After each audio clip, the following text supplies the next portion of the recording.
மழையின் காரணமாக மின் கட்டணம் செலுத்த 4 மாவட்டங்களுக்கு அவகாசம் வழங்கப்பட்டுள்ளது. இதுகுறித்த கூடுதல் விவரங்களுடன் இணைகிறார் தலைமை செய்தியாளர் சிவா. வணக்கம் சிவா, எந்தெந்த மாவட்டங்களுக்கு மின் கட்டணம் செலுத்த அவகாசம் வழங்கப்பட்டிருக்கு? இது குறித்த கூடுதல் விவரங்களை சொல்லுங்க.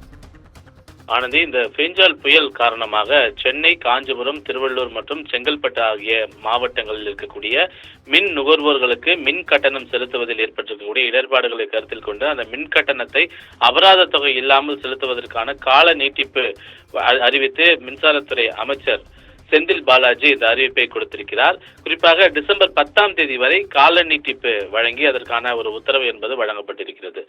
வங்கக்கடலில் நிலை கொண்டிருக்கக்கூடிய இந்த பெஞ்சால் புயல் மிகப்பெரிய அளவிலான ஒரு பாதிப்பை வடகடலோர மாவட்டங்களில் ஏற்படுத்தி வருகிறது. குறிப்பாக சென்னை, காஞ்சிபுரம், திருவள்ளூர் மற்றும் செங்கல்பட்டு ஆகிய மாவட்டங்களில் இந்த பெஞ்சால் புயல் காரணமாக பெய்து வரக்கூடிய கனமழை மற்றும் புயல் காற்றினுடைய காரணமாக ஏற்பட்டிருக்கக்கூடிய பாதிப்புகளை தொடர்ந்து முதலமைச்சர் மு.க.ஸ்டாலின் உத்தரவு பிறப்பித்ததற்கு இணங்கதான் இந்த அறிவிப்பை வழங்கியிருப்பதாக அமைச்சர் செந்தில் பாலாஜி தெரிவித்திருக்கிறார். இந்த நிலையில் தான் இந்த மின் கட்டணம் செலுத்துவதில் சென்னை, காஞ்சிபுரம், திருவள்ளூர், செங்கல்பட்டு ஆகிய மாவட்டங்களில் இருக்கக்கூடிய மின் நுகர்வோர்களுக்கு அவர்களுடைய இடர்பாடுகளை சிறிதேனும் குறைக்க வேண்டும் என்பதற்காக 30/11/2024 முதல் 9/12/2024 வரையிலான மின் கட்டணம் மற்றும் இதர நிலுவைத் தொகையினை செலுத்த வேண்டிய மின் நுகர்வோர்கள் அபராத தொகை ஏதும் இல்லாமல் டிசம்பர் 10ஆம் தேதி வரை அவர்கள் செலுத்துவதற்கான கால நீட்டிப்பு வழங்கப்படுவதாக அமைச்சர் செந்தில் பாலாஜி தற்போது அறிவித்திருக்கின்றார்.